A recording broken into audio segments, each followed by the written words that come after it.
Join का concept start किया था। ज्वाइन का कॉन्सेप्ट कहता है कि you can get the results from multiple tables, और जो रिजल्ट आप देख रहे हैं उस रिजल्ट के लिए आप दो टेबल में कोई भी कॉमन कॉलम हो सकता है जिसके बेस पर आप अपना मैचिंग रिकॉर्ड्स को ला सकते हैं। तो ज्वाइन हमारे पास कई तरह के होते थे। इनर ज्वाइन दो टेबल में जो भी आपका क्राइटेरिया है, जहां भी मैच हो रहा है उसके बेस पर जो रोज हैं उनको लेकर आएगा। फिर आपने लेफ्ट ज्वाइन देखा। लेफ्ट ज्वाइन आपका क्या करता है, सिर्फ हमारा मैचिंग रोज प्लस लेफ्ट टेबल के सारे रिकॉर्ड लेकर आता है। राइट ज्वाइन राइट टेबल के सारे रिकॉर्ड प्लस मैचिंग रिकॉर्ड्स लेकर आता है। उसके बाद फुल ज्वाइन देखा हमने। फुल ज्वाइन हमारा क्या करता है, फुल ज्वाइन दोनों टेबल के सारे रिकॉर्ड हमारे यहाँ पर लेकर आता है। ठीक है। तो अब एक और ज्वाइन हम देखेंगे।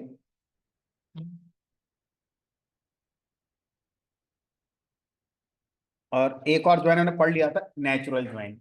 तो नेचुरल ज्वाइन कोई एक नया ज्वाइन नहीं है। नेचुरल ज्वाइन आपका क्या होता है, इनर ज्वाइन का एक स्पेसिफिक वर्जन है जिसमें आप क्या करते हैं, अपने जो क्राइटेरिया मैच कराने वाला कॉलम्स हैं उनके नाम सेम कर देते हैं, अपने आप वो आपका पिक कर लेता है। ठीक है। अब एक ज्वाइन और होता है हमारा जिसका नाम होता है क्रॉस ज्वाइन।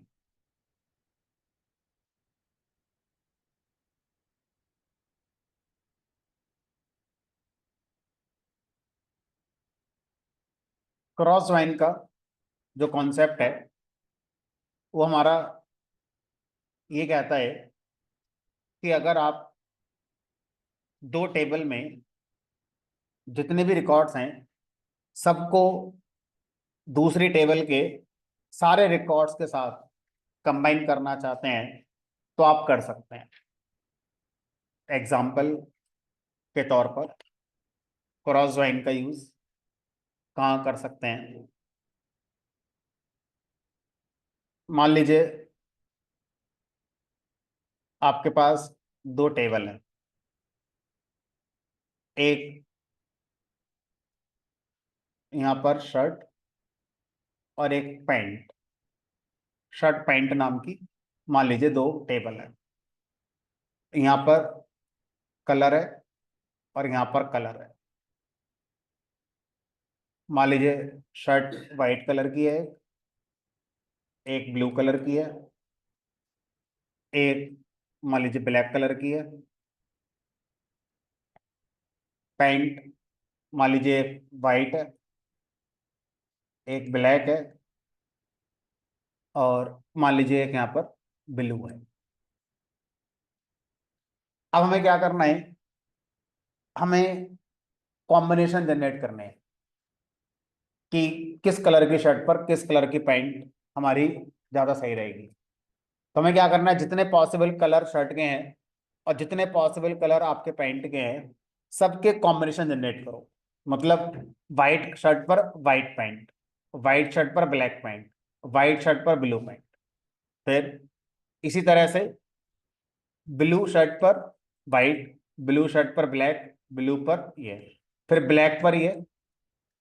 तो इस तरह से अगर आप इन दो टेबल के इस तरह के कॉम्बिनेशन को आप जनरेट करना चाहते हैं तो इन कॉम्बिनेशंस को जनरेट करने के लिए आप जो ज्वाइन यूज करेंगे वो क्रॉस ज्वाइन होगा।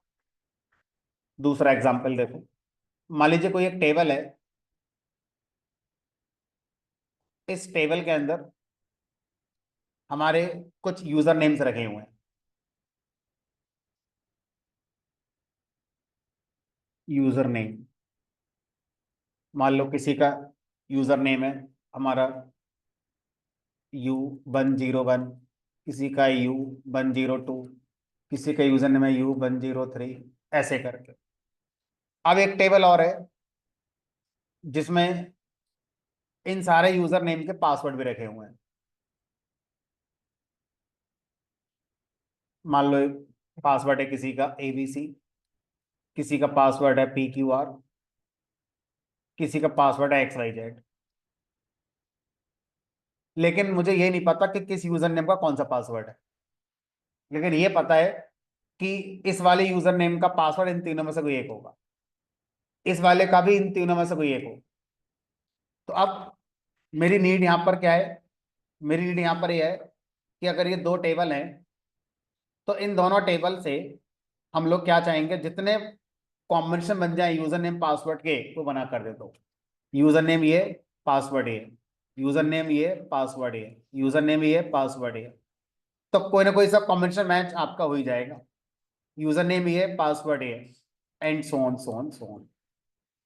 तो इस तरह के काम को करने के लिए आप फिर से क्या यूज करोगे? Cross join. तो क्रॉस ज्वाइन का यूज हम जनरली तब करते हैं जब एक टेबल के सारे रिकॉर्ड को हम दूसरी टेबल के सारे रिकॉर्ड से कंबाइन करके रिजल्ट में देखना चाहते हैं।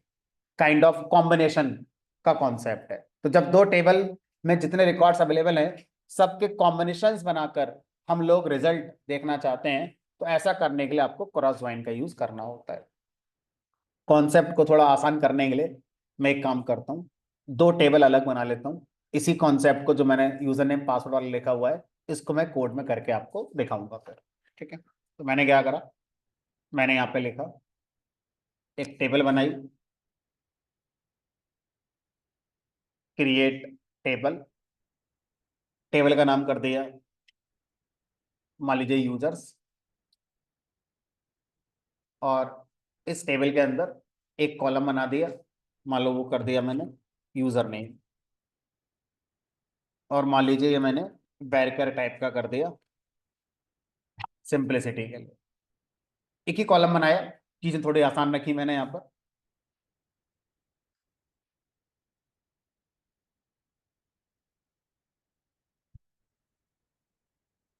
Use 6:30 PM। टेबल बन गई एक यूजर्स नाम की जिसमें सिंगल कॉलम है यूजर नेम। ऐसे ही एक टेबल और बनाई हमने यहाँ पर,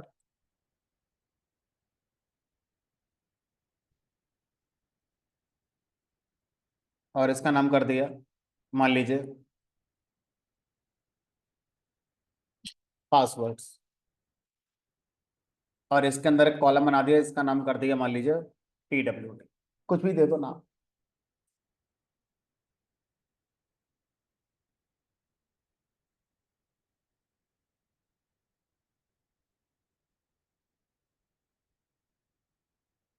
दो टेबल बनकर मेरी तैयार हो गई, एक यूजर्स नाम से और एक पासवर्ड्स नाम से।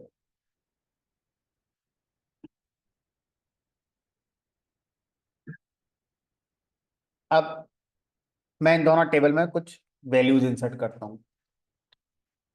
इंसर्ट इनटू टेबल का नेम, यूजर्स, वैल्यूज। मान लीजिए यूजर नेम कर दिया U101, दूसरे वाले का यूजर नेम कर दिया मान लीजिए U102, तीसरे वाले का यूजर नेम कर दिया मान लो मैंने U10।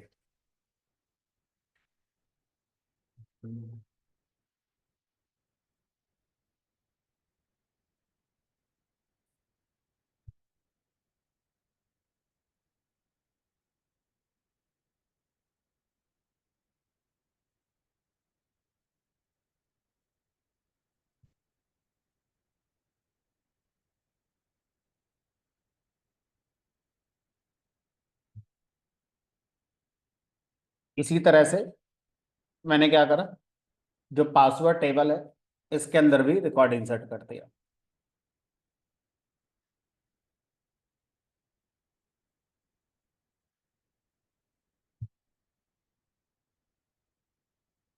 मान लो एक पासवर्ड कर दिया मैंने ABC, एक कर दिया PQR, और एक कर दिया XY।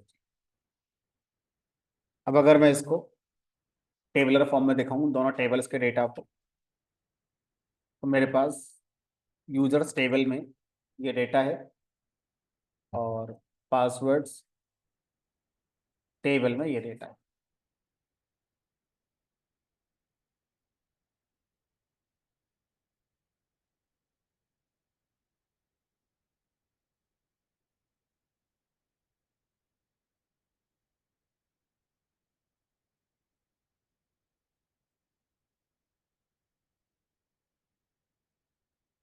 तो दो टेबल बनाई मैंने, यूजर्स जिसके अंदर सिंगल कॉलम रखा यूजर नेम, दूसरी टेबल बनाई मैंने पासवर्ड्स जिसके अंदर सिंगल कॉलम PWD रखा आपने। पहले वाले टेबल में कुछ रिकॉर्ड इंसर्ट कर दिए, दूसरे वाली टेबल में कुछ रिकॉर्ड इंसर्ट कर दिए। और हम ऐसा क्यों कर रहे हैं? क्योंकि हम ज्वाइन का एक टाइप है क्रॉस ज्वाइन, वो हम पढ़ना चाहते हैं। क्रॉस ज्वाइन का काम होता है दो टेबल में पहले रिकॉर्ड, पहली टेबल के सारे रिकॉर्ड को दूसरी टेबल के सारे रिकॉर्ड से कंबाइन करना। तो अगर मैं इन दोनों टेबल का क्रॉस ज्वाइन निकालूंगा तो मुझे क्या रिजल्ट मिलेगा वो देखेंगे। तो यहां पर मैं लिखूंगा सेलेक्ट स्टार फ्रॉम पहली table users cross join second table. तो इसमें ऑन क्लॉज आप नहीं लगाते हैं क्योंकि आपको पहली टेबल के सारे रिकॉर्ड को दूसरी टेबल के सारे रिकॉर्ड से मैच कराना होता है।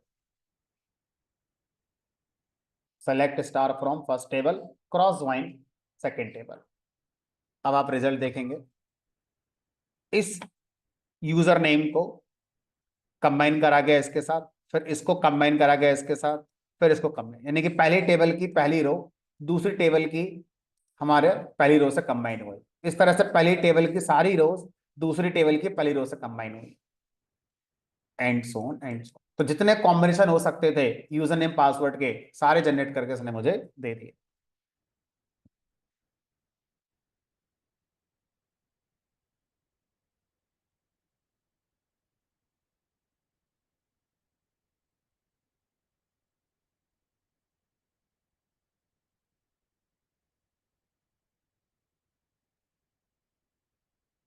अब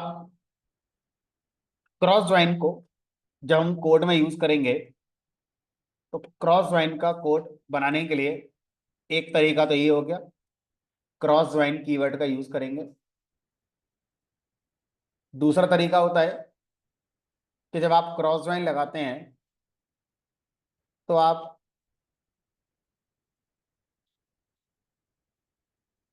सिंपल ज्वाइन भी लिख सकते हैं। Simple join without on. तो अगर आप क्रॉस वर्ड ना लिखें, सिर्फ ज्वाइन वर्ड लिखें और ऑन भी ना लगाएं, तो बाय डिफॉल्ट आपका फिर से क्रॉस ज्वाइन ये बन जाता है।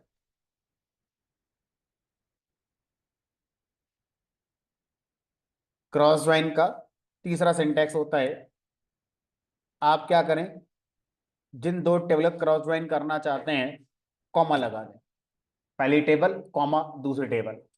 तो ये भी आपका क्रॉस ज्वाइन का काम करता है। तो इंडस्ट्री में ज्यादातर यूज होता है वो या तो पहला वाला होता है, क्रॉस ज्वाइन कीवर्ड आप लिखते हैं जिससे कि रीडेबिलिटी बनी रहती है, या फिर ये कॉमा वाला होता है। ये दोनों ज्यादा यूज होते हैं, ये कम यूज होता है क्योंकि ये कंफ्यूज करता है कि कौन सा ज्वाइन हो गया क्योंकि आपने क्लियर तो लिखा ही नहीं है।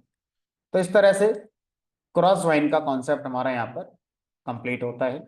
इसको थ्योरी में लिख लेते हैं।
तो गणित में कभी आपने एक टर्म सुना होगा, कार्टेशियन प्रोडक्ट। अलजेब्रा का टर्म होता है।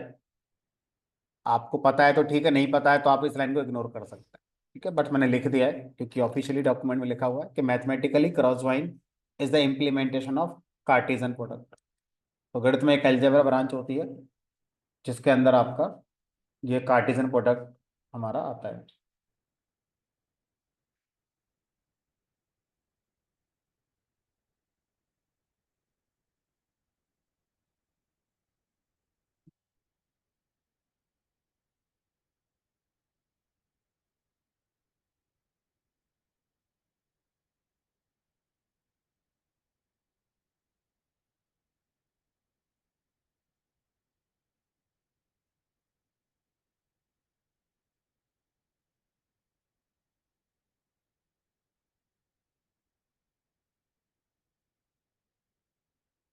तो जो ज्यादा यूज होते हैं मैं वही लिख रहा हूँ बस।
बोलिए।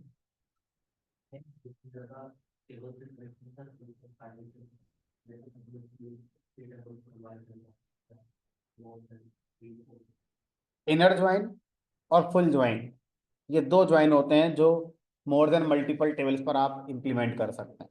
बाकी के जो ज्वाइन होते हैं वो जनरली दो टेबल के साथ ही इंप्लीमेंट किए जाते हैं, इनर और फुल।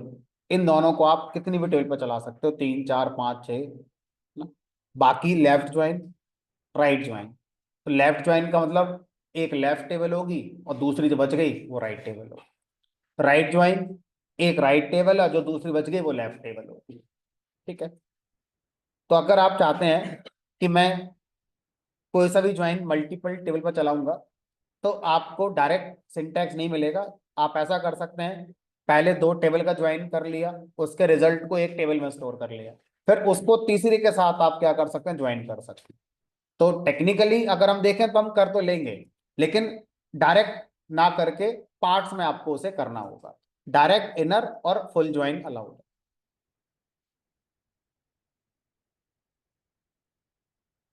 तो अब क्रॉस ज्वाइन का एक और एग्जांपल अभी मेरे ब्रेन में आया, हमारी स्टूडेंट लाइफ का ही हो सकता है। मान लीजिए कोई एक टेबल है जिसका नाम है कोर्स। ठीक है। और मान लीजिए एक टेबल है, इसका नाम है कोई टूल। तो कोर्स टेबल के अंदर हमारा डेटा रखा हुआ है, मान लीजिए पाइथन, जावा, पीएचपी। अब जो टूल नाम की टेबल है इसके अंदर हमने रखा है एसक्यूएल। यहाँ कर दिया मैंने मान लो पावर बीआई। अब मुझे कोर्सेज के कॉम्बो बनाने हैं कि किस कोर्स के साथ कौन सा टूल हम दे सकते हैं। हमने कहा जितने पॉसिबल हैं सारे बना दो। तो कौन कौन से कोर्स बनेंगे, पाइथन के साथ एसक्यूएल, पाइथन के साथ पावर बीआई, जावा के साथ एसक्यूएल, जावा के साथ पावर बीआई, पीएचपी के साथ एसक्यूएल, पीएचपी के साथ पावर बीआई। अब इनमें कौन सा कॉम्बिनेशन ऐसा है जो बहुत कम हिट होगा, जावा के साथ पावर बीआई, पीएचपी के साथ पावर बीआई। बाकी पाइथन एसक्यूएल चलेगा। पाइथन पावर बीआई चलेगा। तो यानी कि बहुत सारी कंपनीज अपने, अब जैसे मान लो ये तो चलो हमारी स्टडी वाला हो गया, हो सकता है कोई डोमिनोज वाला है या पिज्जा हट वाला है, तो यहाँ पर पिज्जा का टाइप हो गया और यहाँ पर कोल्ड ड्रिंक का टाइप हो गया।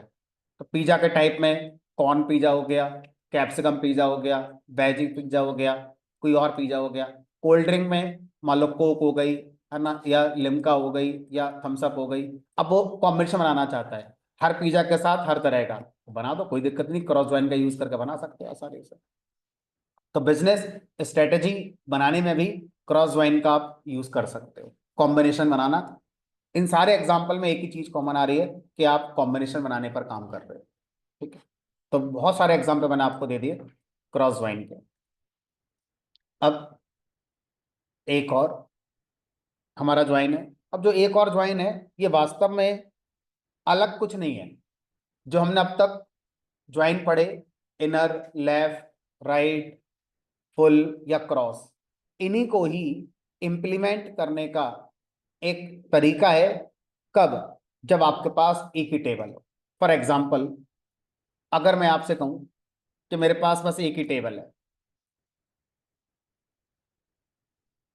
अब आप मुझे इसका cross join, inner join, left join, कोई सा भी ज्वाइन करके दिखाइए। तो आप बोलेंगे ऐसा कैसे हो सकता है, क्योंकि ज्वाइन का कॉन्सेप्ट हमें ये सिखाता है कि कम से कम दो टेबल होनी चाहिए, है ना। दो टेबल अगर आपके पास हैं तो आप ज्वाइन कर सकते हो। तीन चार पांच में इनर ज्वाइन और फुल ज्वाइन चल जाता है आपका। ठीक है, तो अब अगर आपसे कहा जाए कैसे इस काम को करा जाए, तो हमने कहा एक टेक्निक है जिसमें हम क्या करते हैं, एक टेबल को दो अलग अलग नाम दे देते हैं। तो ज्वाइन क्वेरी को लगता है कि ये दो अलग अलग टेबल है। फिजिकली टेबल एक होगी, लॉजिकली हमने उसके दो नाम रख दिए। कैसे रख सकते हो? लास्ट क्लास में, लास्ट टू लास्ट क्लास में जब मैंने आपको व्यू बनाना सिखाया था, तो वहां पर हमने एक एज कीवर्ड पढ़ा था, टेबल अलाइसिंग ज्वाइन में पढ़ा था। तो टेबल अलाइसिंग का यूज करके हम ऐसा कर रहे हैं। कैसे कर रहे हैं? तो मैं यूजर्स टेबल का क्रॉस ज्वाइन यूजर्स टेबल से करके दिखाता हूँ, है ना। तो यानी कि सेल्फ ज्वाइन हमें किसी भी प्रॉब्लम का सॉल्यूशन नहीं दे रहा है, बस ये कह रहा है कि एक ही टेबल है और उस पर अगर आप इस काम को करना चाहते हैं तो आप आसानी से कर सकते हैं। तो मैंने यहाँ पे लिखा select star from users as, मान लो इसका नाम कर दिया मैंने T1, यूजर्स टेबल को मैंने T1 नाम दे दिया। फिर cross join users as T2, यानी कि अब दोनों जगह टेबल का नाम यूजर्स है, लेकिन जब मैं उसको यूज कर रहा हूं तो उसकी अलाइसिंग कर रहा हूं T1 T2। जो क्रॉस ज्वाइन कीवर्ड है, ये जो अलाइस नेम है इसको आइडेंटिफाई करेगा, एक्चुअल टेबल का नेम यूज नहीं करेगा। और ऐसा हम जानते हैं कि किसी भी ज्वाइन क्वेरी में अगर हम टेबल के अलाइसिंग का यूज करते हैं तो अब उस पूरी कमांड में उस अलाइस को ही कंसीडर किया जाता है, एक्चुअल टेबल का नाम कंसीडर नहीं किया जाता। ये आ गया।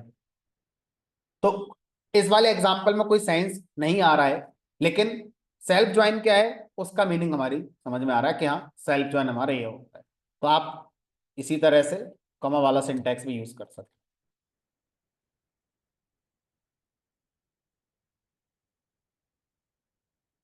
तो सेल्फ ज्वाइन सिंपली फैसिलिटी है एक ही फिजिकल टेबल को दो अलग नाम देकर ज्वाइन में दो टेबल की तरह यूज करने की। अब आप उसका एडवांटेज किस तरह से लोगे वो आपकी प्रॉब्लम स्टेटमेंट पे डिपेंड करेगा। आप चाहो तो उसे क्रॉस ज्वाइन में यूज करो, चाहो तो उसे इनर ज्वाइन में यूज करो, आप किसी भी ज्वाइन में आप उसे अपना यूज कर सकते हो। ठीक है,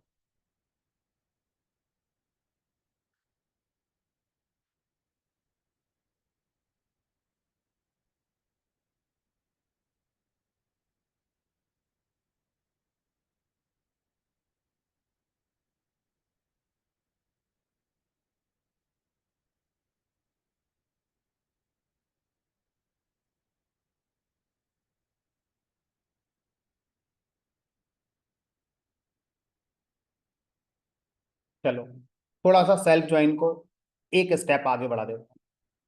मान लीजिए आपसे कहा जाए कि जब आपने यूजर्स टेबल का उसी टेबल के साथ ज्वाइन करा तो ये रिजल्ट आया। मैं चाहता हूं कि आप सेल्फ ज्वाइन का जो रिजल्ट है वो बस ये वाला दिखाएं।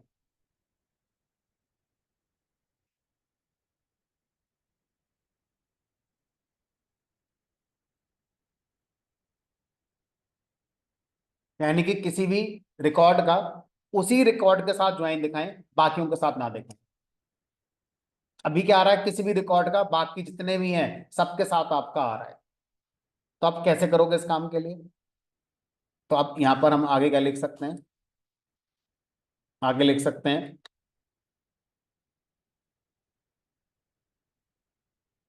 Where T1 dot user name is equal to T2 dot user name.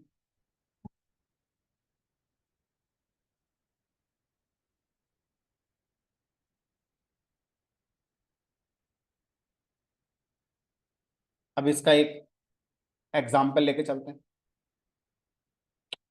वही गारमेंट्स वाला एग्जाम्पल लेते हैं। मान लीजिए कोई टेबल है शर्ट नाम की। अब इसके अंदर तीन कलर की शर्ट रखी हुई है, एक है ब्लू, एक है ब्लैक, और एक मान लो वाइट कर दे। अब मुझसे कहा गया कि हमें सिंगल शर्ट सेल ही नहीं करनी है, कॉम्बो सेल करना है, दो शर्ट लेनी पड़ेंगी। तो अगर मैं आपसे कहूं कि दो शर्ट कौन कौन सी ले सकते हो, तो किसी ने कहा कोई सी दो, ब्लू के साथ ब्लैक भी ले लो, ब्लू के साथ ब्लू ले लो, ब्लू के साथ व्हाइट ले लो, कोई सी भी ले सकते हो। तो इसका मतलब एक ही टेबल है मेरे पास, दूसरी टेबल है ही नहीं। लेकिन मुझे इस टेबल का इसी के साथ क्या करना है, सारे कॉम्बिनेशन जनरेट करने हैं। मतलब क्रॉस ज्वाइन तो चाहिए, लेकिन क्रॉस ज्वाइन लगाने के लिए टेबल एक ही है, तो मुझे क्रॉस ज्वाइन के साथ क्या यूज करना पड़ेगा, सेल्फ ज्वाइन। अब अगर मैं आपसे कहूं कि नहीं भाई, हमें क्या करना है, सेम कलर की शर्ट का सेम कलर के साथ ही कॉम्बो देना है, मतलब ब्लू के साथ ब्लू ही चाहिए, ब्लैक के साथ ब्लैक ही, और व्हाइट के साथ व्हाइट। ऐसा नहीं कर सकते ब्लू के साथ ब्लैक ले लो। तो इसका मतलब क्या हुआ कि कुछ ऐसा ही मुझे करना होगा। जब ऐसा करोगे तो सेम कॉम्बिनेशन बनकर आएगा, ब्लू के साथ ब्लू, व्हाइट के साथ व्हाइट, ब्लैक के साथ ब्लैक। तो इस तरह से हम क्या कर सकते हैं, अपने बिजनेस के अकॉर्डिंग हम डिसीजन ले सकते हैं कि हमें क्या करना होगा, कौन सा ज्वाइन हमें लगाना चाहिए। ठीक, चलो। तो अब हमारा ये ज्वाइन का जो कॉन्सेप्ट है, चलो एक उनका जो पॉइंट था उसको मैं करके दिखा देता हूँ, है ना। अच्छा क्वेश्चन है उनका कि सर अगर तीन टेबल हैं तो चार टेबल हैं तो कैसे करेंगे। तो जनरली जब तीन या चार टेबल की बात आती है तो मोस्ट ऑफ द केसेस में इनर ज्वाइन को लेकर हम फोकस कर रहे होते हैं। ठीक है। तो अब अगर मैं उसी को फोकस करूं तो मेरे पास एक टेबल थी पीएनबी नाम की, एक टेबल थी एसबीआई नाम की, एक टेबल और बना लेते हैं मान लो एचडीएफसी नाम से। और उन तीन टेबल में हम ढूंढेंगे कितने कस्टमर ऐसे हैं जिनका तीनों बैंकों में खाता है। तो जब तीन का हो जाएगा तो चार का भी हो जाएगा, पांच का भी हो जाएगा, 10 का भी हो जाएगा। बस लिखना आपको रह जाएगा, कितना टाइम लिखने में लगाओगे वो आपका लगेगा। कॉन्सेप्ट क्या है वो सेम रहेगा। तो एक नई टेबल बना लेते हैं, क्रिएट टेबल, टेबल का नाम एचडीएफसी, और यहाँ पर एचडीएफसी का अकाउंट नंबर इंटीजर टाइप का कर दिया, एचडीएफसी का बैलेंस मान लो ये फ्लोट कर दिया, और यहाँ भी हमने क्या कर दिया, आधार रख दिया, और ये इंटीजर कर दिया। इसमें कुछ रिकॉर्ड इंसर्ट कर दिया, इंसर्ट इनटू टेबल का name H D F C, values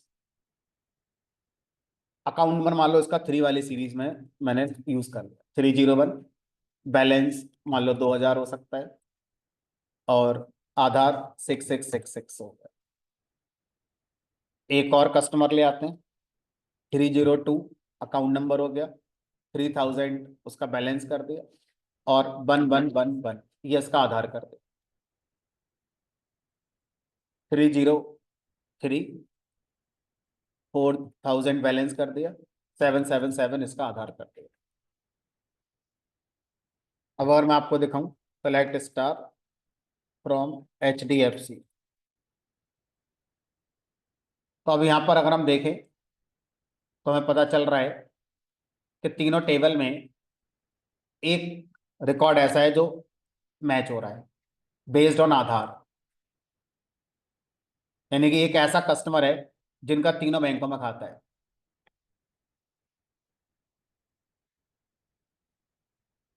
अब मुझसे कहा गया कि वो सारे कस्टमर ढूंढ के लाओ जिनका तीनों बैंकों में खाता है, और एज वेल एज तीनों बैंकों में जितना भी बैलेंस है सबका जोड़ के दिखाओ। जैसे यहाँ पर ये 5000 है, इस वाले का यहाँ 6000 है, 3000 है, तो ये हो गया 14000।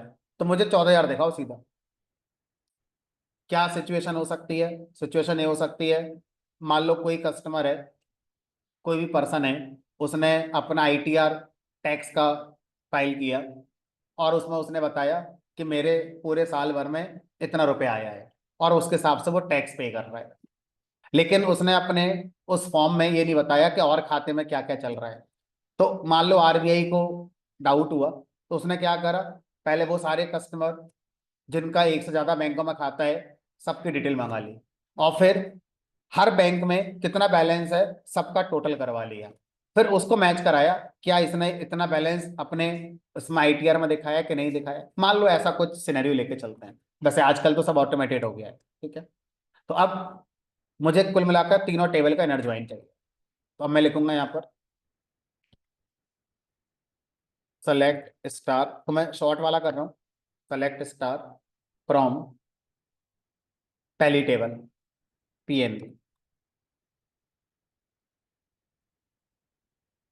इनर ज्वाइन किस टेबल से करना है? SBI से। ऑन किसके बेस पे करना है? आधार के बेस पर। तो PNB का आधार मैच होना चाहिए SBI के आधार से। अब क्वेरी को एंड नहीं करना है, फिर लिखेंगे इसके आगे इनर ज्वाइन किसके साथ? तीसरे टेबल का नाम HDFC। ऑन किस पर? दूसरी टेबल का आधार मैच कराओ तीसरी टेबल के आधार से, या पहली टेबल के आधार को मैच कराओ तीसरी टेबल के आधार से। यानी जो मैचिंग कॉलम है चाहे पहली टेबल से ले लो चाहे दूसरे से ले लो, एक ही बात है, कोई डिफरेंस नहीं आएगा। तो हम दूसरे से ले लेते हैं। SBI.आधार सेम होना चाहिए HDFC के आधार।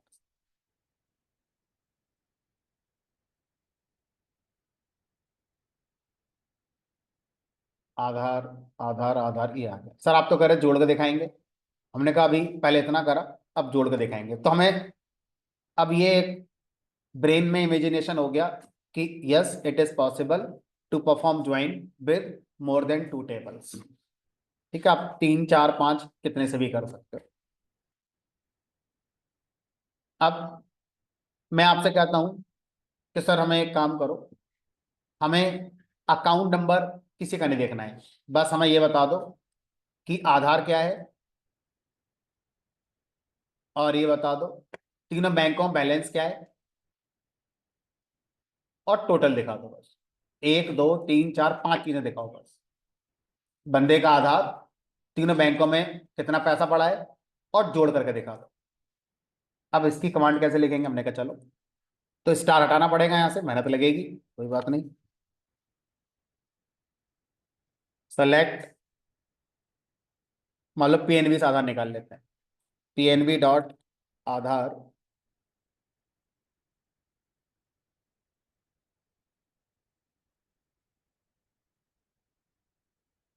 Comma PNB underscore balance comma SBI.SBI underscore balance comma HDFC.HDFC underscore balance comma. अब देखो आधार आ गया, तीनों में से किसी से ले आओ, तीनों जगह एक ही बात है। PNB का बैलेंस आ गया एसबीआई का बैलेंस आ गया, एचडीएफसी का बैलेंस आ गया। अब मुझे क्या करना है, तीनों के बैलेंस को क्या करना है, अब जोड़ना है। तो अब ध्यान से, प्लस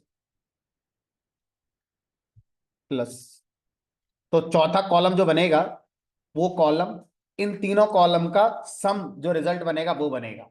तो एक काम करो, टेबल में रिजल्ट कॉलम का नाम भी इतना बड़ा हो जाएगा, तो आप अलाइसिंग कर लो, एज टोटल बैलेंस। अब फ्रॉम पीएनबी, सर अभी तीसरा, हाँ लिख दिया, from PNB inner join SBI on PNB dot Aadhaar is equal to SBI dot Aadhaar, फिर inner join HDFC on SBI dot Aadhaar is equal to SBI dot,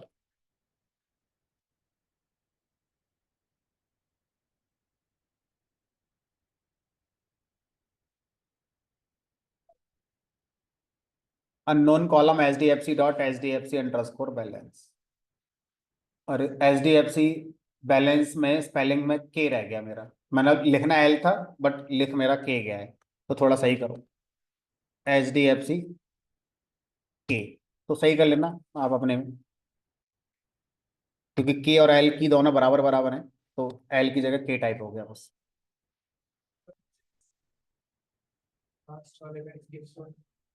inner join HDFC on SBI dot Aadhaar is equal to, दूसरी गलती हो गई थी, HDFC dot आधार। ठीक है,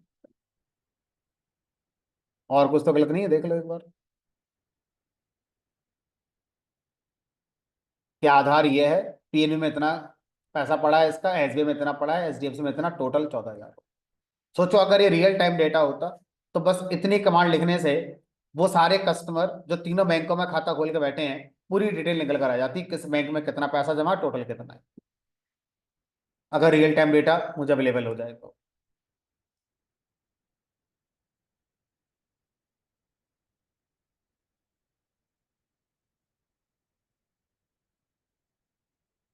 check करो एक बार, मेरा भी आया अननोन कॉलम, इसका मतलब कॉलम के स्पेलिंग, कॉलम के नाम चेक करो, टेबल में सही सही नहीं होंगे, आपने कुछ और लिख दिए होंगे, ऐसा कुछ होगा। चलो, तो अब हम मान लेते हैं कि हाँ, ज्वाइन का कॉन्सेप्ट हमारा कंप्लीट हो गया है।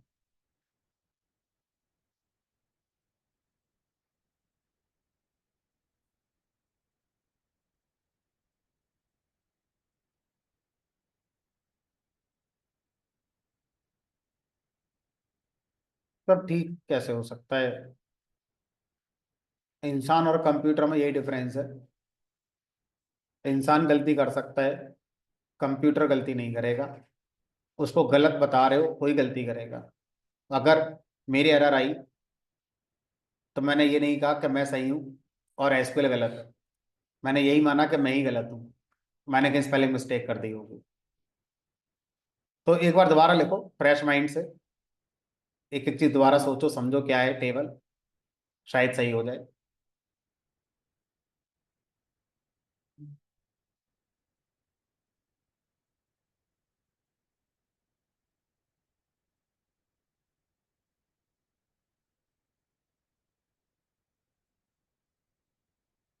अब आप एक बार पहले चेक करो, ये कमांड चला के जिन्होंने मुझे दिखाया है, कि आपका कॉलम का नाम क्या है।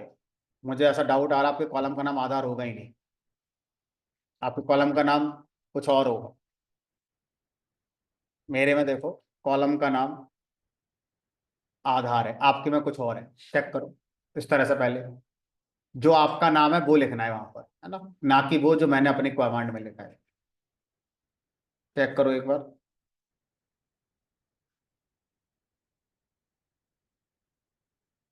चलो जब तक आप चेक करोगे आपको आंसर मिल जाएगा। मैं यहाँ पर लिख देता हूँ।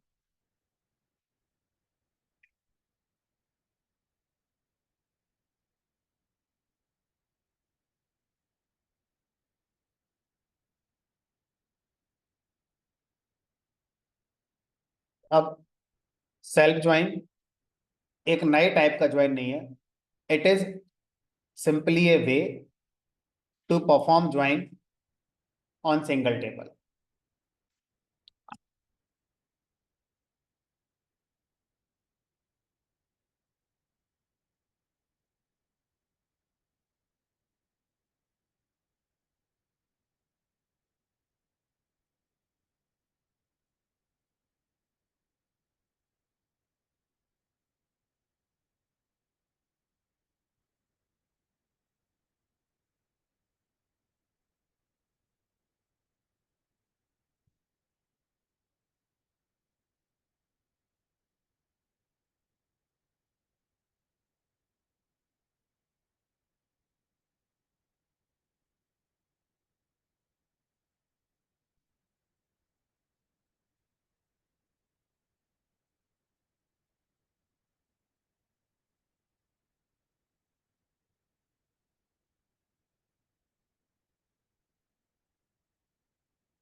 मैं क्रॉस ज्वाइन के साथ सिंटैक्स लिख रहा हूँ, आप किसी भी ज्वाइन के साथ पढ़ सकते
तो इस तरह से हम 3 और मोर टेबल्स के साथ भी ज्वाइन अपना कर सकते हैं।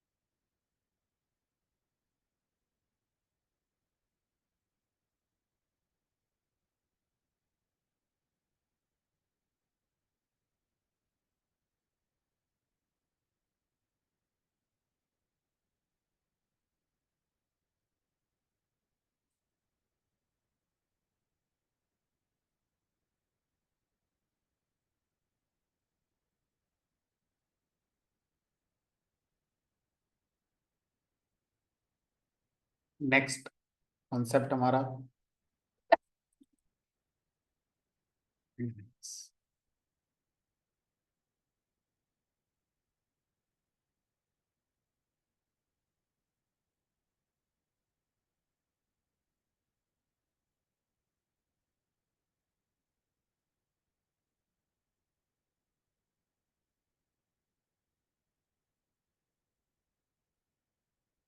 इंडेक्स का जो कॉन्सेप्ट है, ये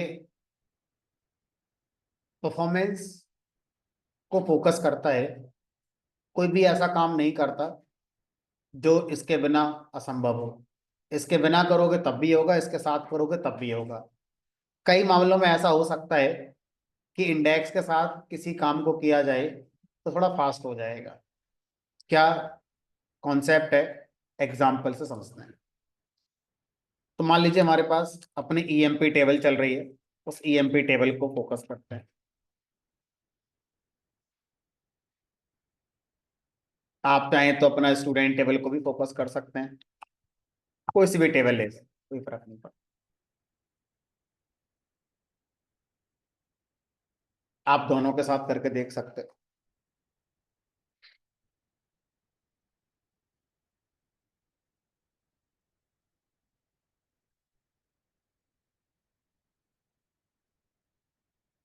तो अब मुझसे कहा गया कि मुझे सबके मार्क्स नहीं देखने हैं।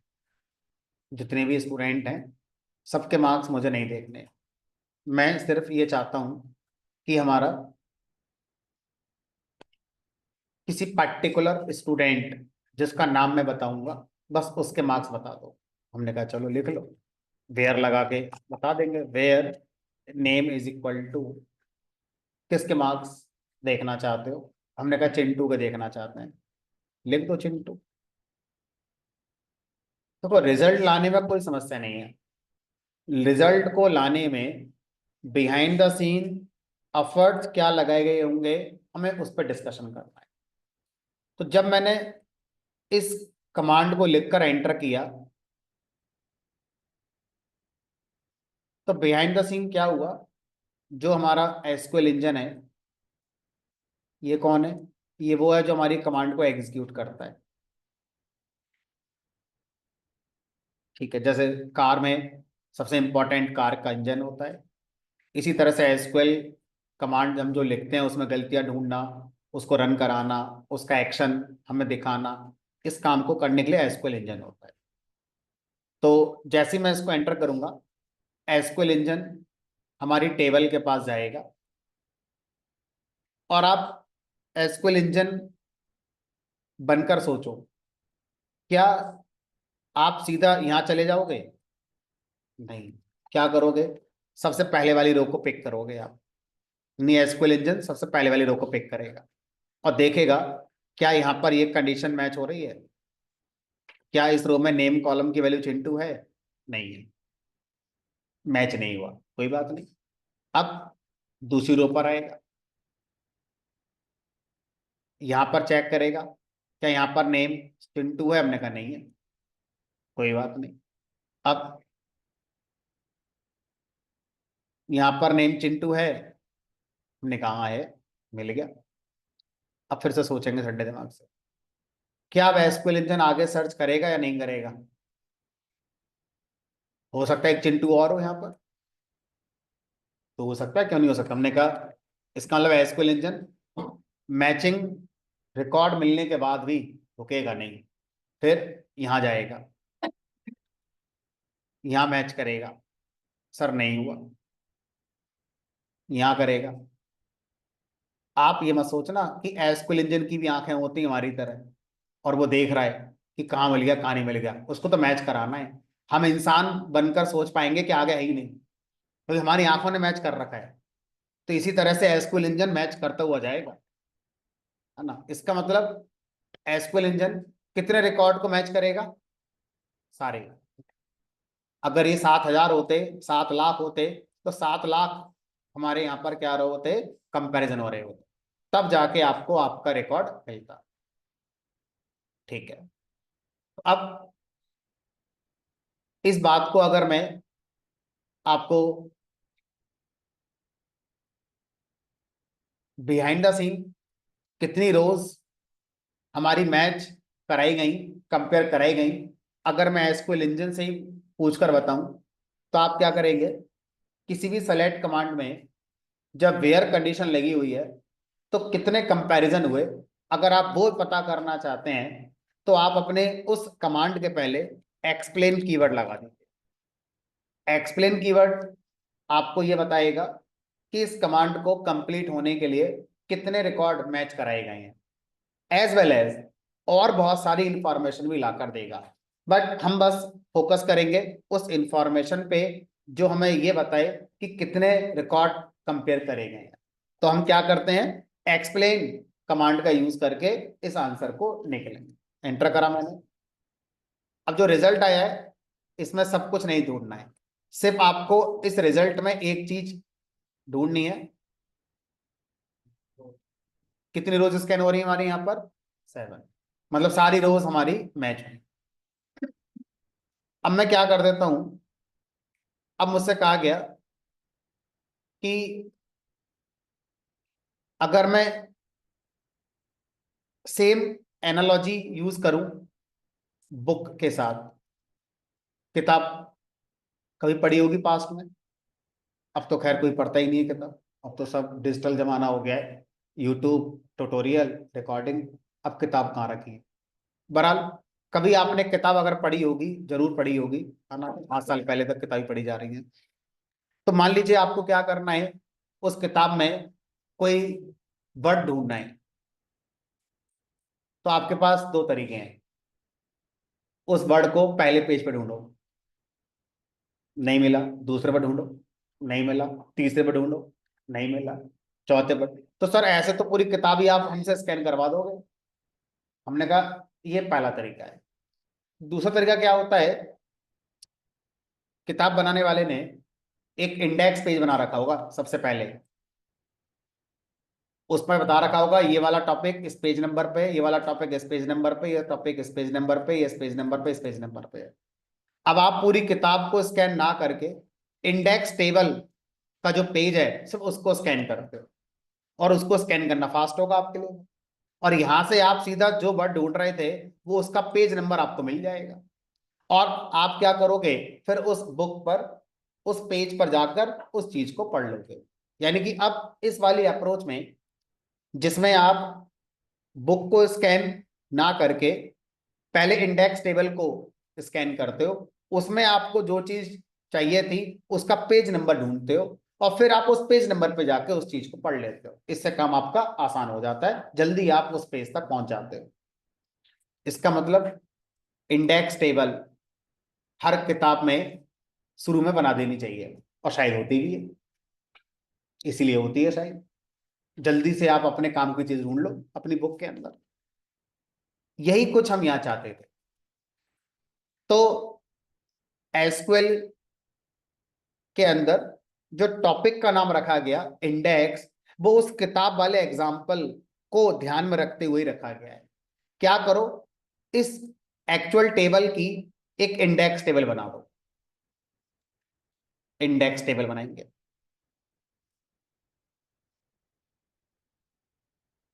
एक हमने इंडेक्स टेबल बना दी।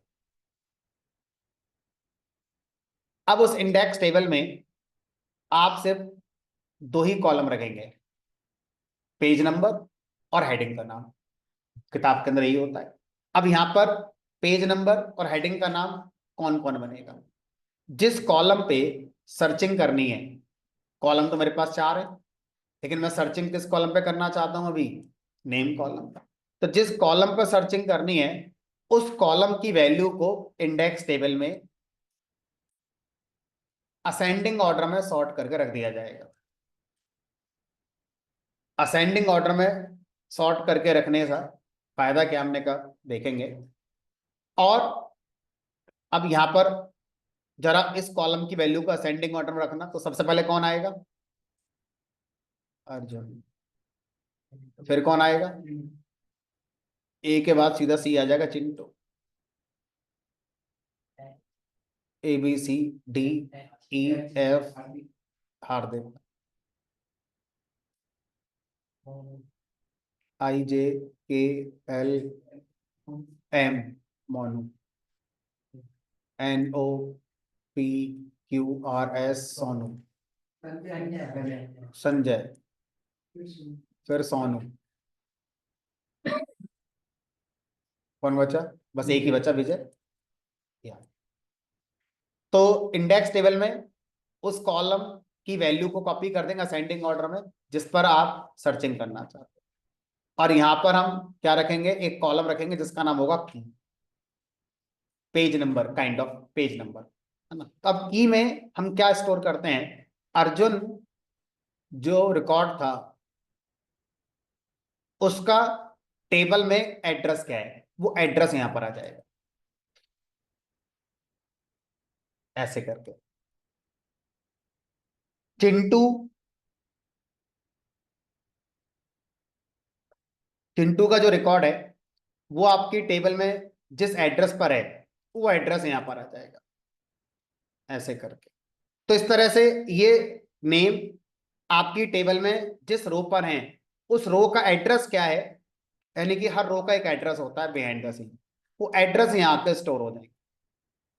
अब अगर मैं अब वेयर क्लॉज लगाता हूं, तो एसक्यूएल इंजन अब पहले मेन किताब को सर्च नहीं करेगा, पहले इंडेक्स टेबल पर जाएगा और इंडेक्स टेबल में सर्च करेगा चिंटू का है।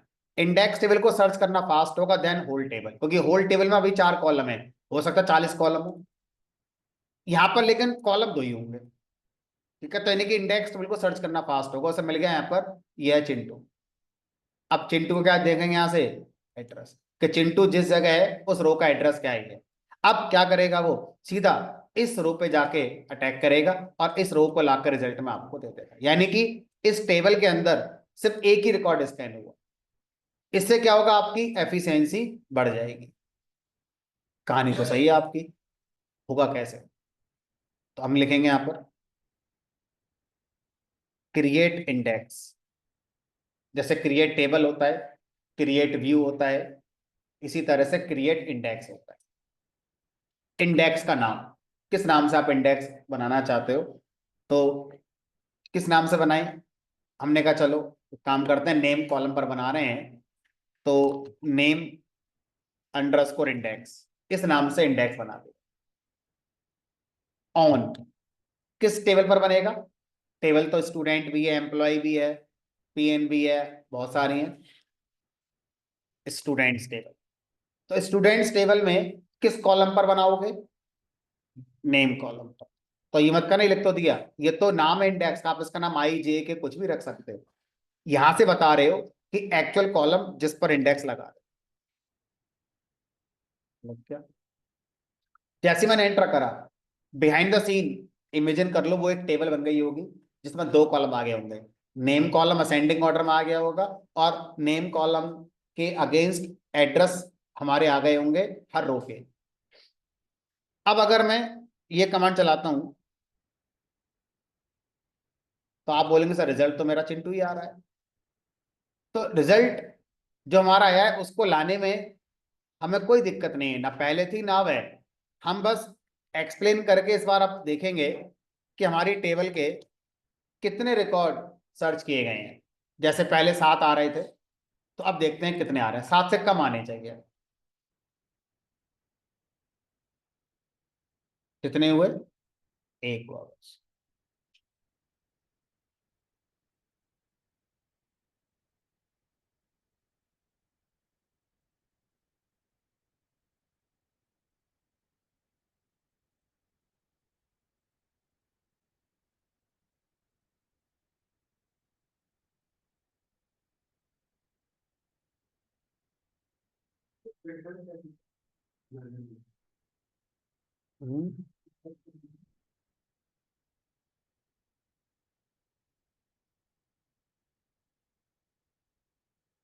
फिल्टर, आई गेस आपका जो होगा वो ये होगा, रेशो, कि कितने रिकॉर्ड फिल्टर हो गए, 100% रिकॉर्ड फिल्टर हो गए। आई गेस एक बार चेक करना पड़ेगा मुझे भी। हाँ जी।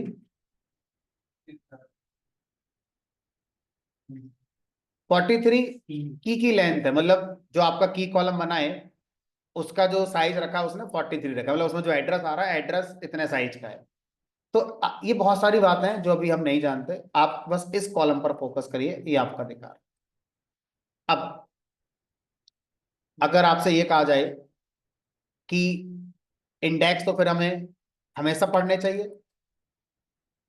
यानी कि जब भी हम कोई काम करें इंडेक्स के साथ करें, तो किसी ने कहा नहीं भाई, ये सोच थोड़ी सही नहीं है। कई मामलों में इंडेक्स हमारा नुकसान भी कर देता है। अब मैं कुछ लिख रहा हूं, आप मुझे सोचकर आंसर देना, क्या इंडेक्स का फायदा होगा या नहीं होगा। Where roll number equal to 101, roll number equal to 101 तो है ही नहीं, कोई बात नहीं, 102 कर देते हैं। तो अब बताओ behind the scene index table का इस्तेमाल किया गया होगा या नहीं? नहीं, क्योंकि आपने किस पे लगाया है इंडेक्स? नेम पर। और वेयर किस पे लगा रहे हो? रोल नंबर पर। तो इंडेक्स का फायदा आपको तभी मिलता है जब आपने जिस कॉलम पर इंडेक्स लगाया है वही कॉलम वेयर में इस्तेमाल हो। अगर कोई और कॉलम वेयर में इस्तेमाल हुआ तो इंडेक्स का कोई मतलब नहीं रह जाता है, फिर आपकी पूरी टेबल स्कैन हुई हो। तो अगर आप यहाँ एक्सप्लेन लगाओगे तो आपको पता चलेगा सातों रिकॉर्ड स्कैन हुए हैं। ठीक है, चलो। तो अब हम बात कर रहे थे नुकसान की। नुकसान क्या हुआ? इमेजिन करिए, सिनेरियो क्या है, मैंने इस टेबल में एक नया रिकॉर्ड इंसर्ट करा। Insert into students values course, मान लीजिए मैंने फुल स्टैक कर दिया। ये मान लीजिए मैंने 100 कर दिया। ये मान लीजिए मैंने रोहित कर दिया। और ये मान लीजिए मैंने 91.8 कर दिया। तो अब मुझे सोचकर ये बताइए, जैसे मैं इंसर्ट करूंगा टेबल के अंदर रिकॉर्ड इंसर्ट हो गया, हमने कहा हो गया, क्या इंडेक्स टेबल के अंदर भी इसकी एंट्री होगी? हमने कहा होनी चाहिए, रोहित की एंट्री भी तो होगी इंडेक्स टेबल में। तो क्या अब मुझे इंडेक्स दोबारा बनाना पड़ेगा? हमने कहा नहीं, ऑटोमेटिक है। यानी कि जैसे ही आपने इंसर्ट कमांड चलाई, behind the scene index table भी आपकी अपने आप अपडेट हो गई। तो अब ये बताओ, अगर मैं इस तरह से इंसर्ट और करूं 10 बार, 15 बार, 50 बार, 100 बार, तो आपको नहीं लगता कि आपका इंसर्ट का टाइम ज्यादा हो रहा होगा? क्योंकि हर बार इंसर्ट चलने पर बिहाइंड द सीन जो इंडेक्स टेबल है वो भी तो अपडेट की जा रही होगी। तो अगर मैं इसी तरह से मान लीजिए यहां पर ऐसे अपडेट कमांड चलाता हूं, update students set name is equal to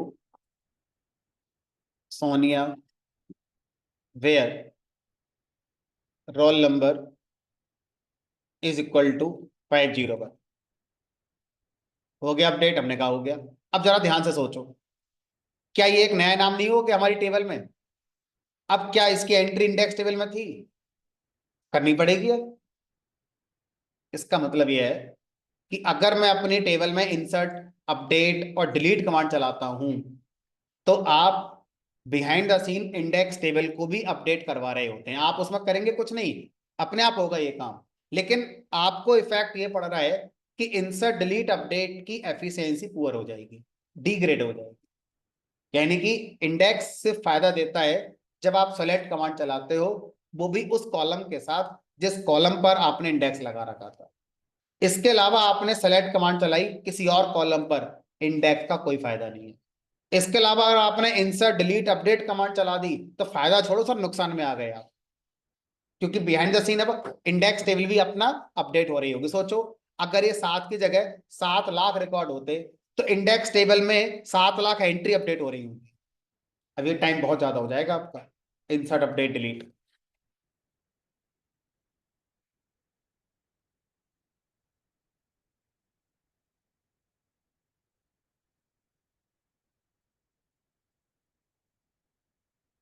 चलो अब हमने इंडेक्स पढ़ लिया, इंडेक्स का डिसएडवांटेज हम डिस्कस कर रहे थे। तो एक डिसएडवांटेज निकला कि इंसर्ट डिलीट अपडेट के साथ इंडेक्स थोड़ा टाइम ज्यादा ले लेगा, ये कमांड ज्यादा टाइम में कंप्लीट होंगी।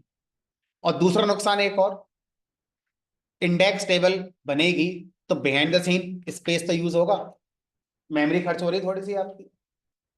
तो यहां पर एक कॉन्सेप्ट लाया गया कि सर ऐसा नहीं हो सकता कि अलग से टेबल ना बनाकर इसी वाले हमारे टेबल में ही इंडेक्स लगा दिया जाए।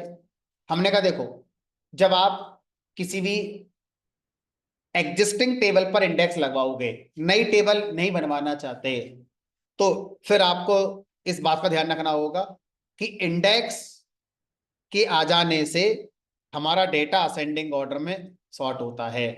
तो अगर आप कहो कि सर मैं रोल नंबर कॉलम पर इंडेक्स लगाऊंगा, तो रोल नंबर कॉलम पर अगर आप इंडेक्स लगाना चाहते हो और ये कहना चाहते हो कि सर इसी टेबल में इंडेक्स क्रिएट कर दो, अलग से टेबल मत बनाना, तो ऐसा किया जा सकता है।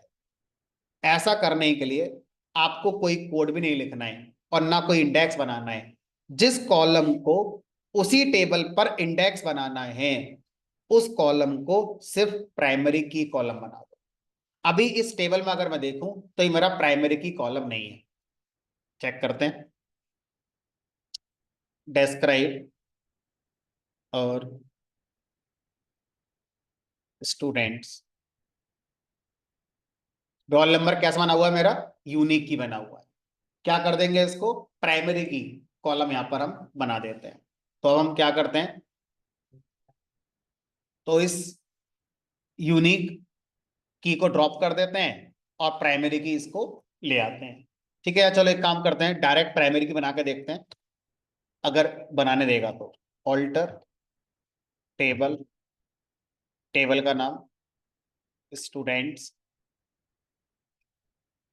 ऐड प्राइमरी की ऑन रोल नंबर। ठीक है, बन गया प्राइमरी की। आपको लगा आपने से प्राइमरी की बनाई, नहीं, प्राइमरी की नहीं बनाई। आपने प्राइमरी की के साथ एक इंडेक्स भी बना लिया। आपने नहीं कहा बनाने के लिए, बट बन गया। बिहाइंड द सीन एक इंडेक्स बन गया। किस पर बन गया, उसी कॉलम पर बन गया जो हमारा क्या था, प्राइमरी की कॉलम था। और इस बात का प्रूफ क्या होगा, इस बात के दो प्रूफ होंगे। पहला, आपका student table automatically roll number के असेंडिंग ऑर्डर में आ गई होगी, ऑटोमेटिकली। चेक करो, सिंपल मैंने ये लिखा। इससे पहले क्या है, इससे पहले देखो ये 501, 102, 103, 105, अब ऑटोमेटिकली अरेंज हो गई। पहले 102, 103, फिर 4 आएगा, फिर 5, फिर 6, फिर 9, फिर लास्ट में 501 हो जाएगा। हमने कुछ नहीं कहा इससे, अपने आप अरेंज हो गई। और दूसरा प्रूफ क्या है सर, एक काम करते हैं ना कि यहां पर हम किसी टेबल पर कितने इंडेक्सेस लगे हुए हैं एक बार चेक करके देख लेते हैं कि किसी टेबल पर कितने इंडेक्सेस लगे हुए हैं। तो अब उसके लिए कमांड होती है शो इंडेक्सेस ऑन टेबल का नाम स्टैट्स। मैंने तो एक ही लगाया है, दूसरा अपने आप लग गया होगा प्राइमरी की वजह से।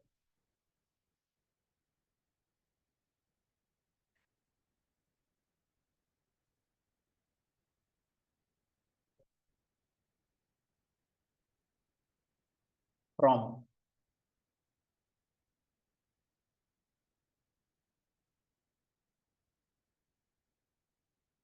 ध्यान से देखो, यहां पर क्या हो रहा है, यहां पर आपके ये 3 इंडेक्स दिखा रहा है ना? अगर हम देखें ध्यान से तो ये मुझे 3 इंडेक्स दिखा रहा है। एक जो मैंने बनाया वो कौन सा वाला, नेम वाला।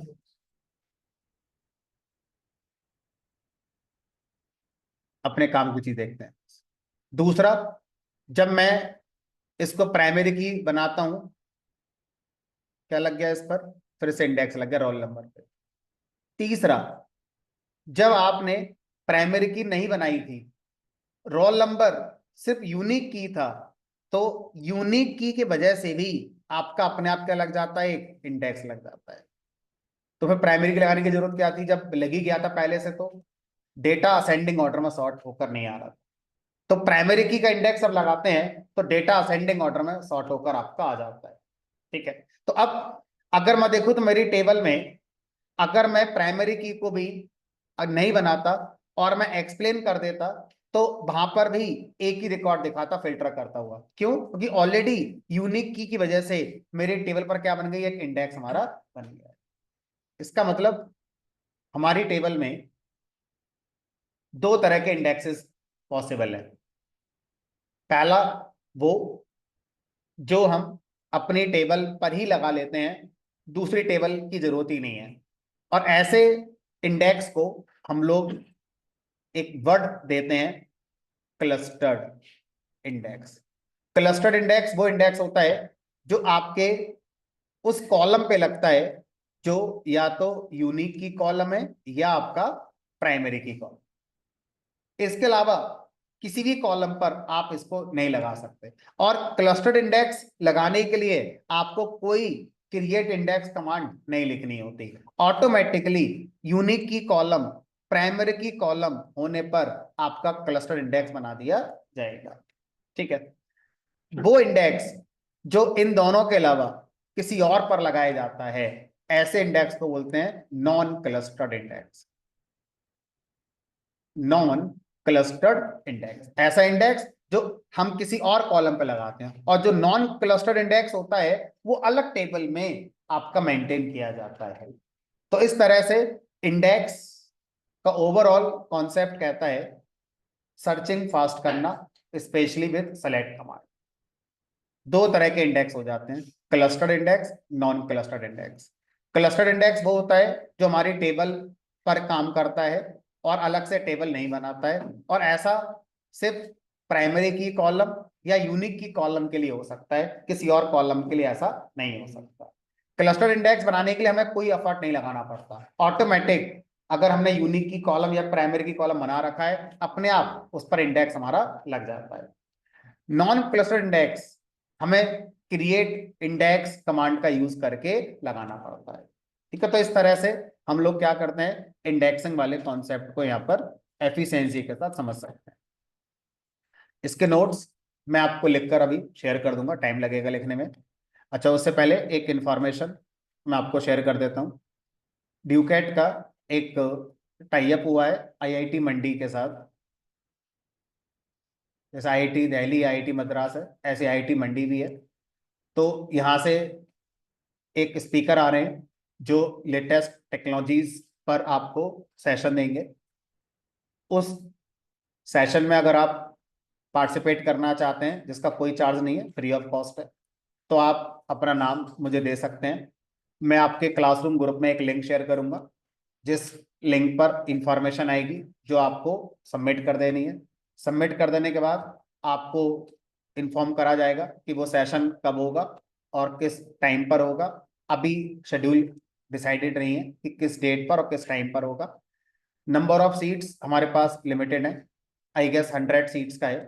तो पहले जो आएगा उसको प्रायोरिटी मिलेगी। तो अगर ज़्यादा स्टूडेंट हो गए तो जो पहले अपना एनरोलमेंट करेंगे उनको प्रायोरिटी मिलेगी।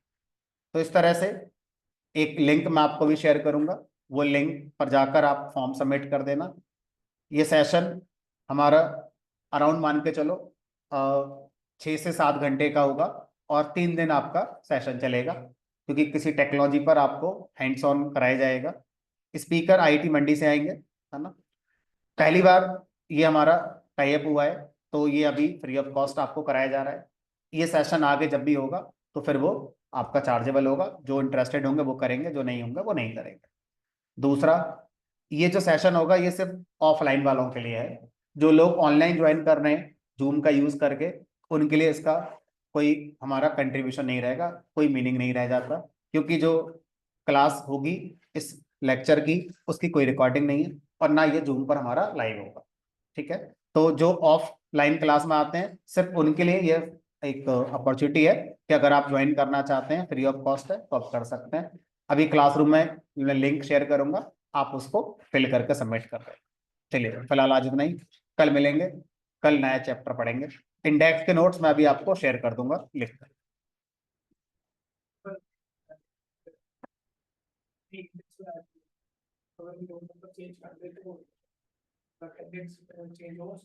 अगर आप यूनिक की हटा दोगे या प्राइमरी की तो हट जाएगा। नहीं, हम नेम में चेंज कर रहे हैं, तो नेम इंडेक्स चलेगा पैटर्न। कॉलम का नाम, हाँ चलेगा, कॉलम रोल नंबर चेंज तो कर। यहाँ पे चेंज आ जाएगा, आपका नाम चेंज आ जाएगा। ड्रॉप, आप इंडेक्स को ड्रॉप करना चाहो तो ड्रॉप कर सकते हो, जिस कॉलम पर आपने इंडेक्स लगाया है आप उसको बदल भी सकते हो, कोई दिक्कत नहीं। चलिए।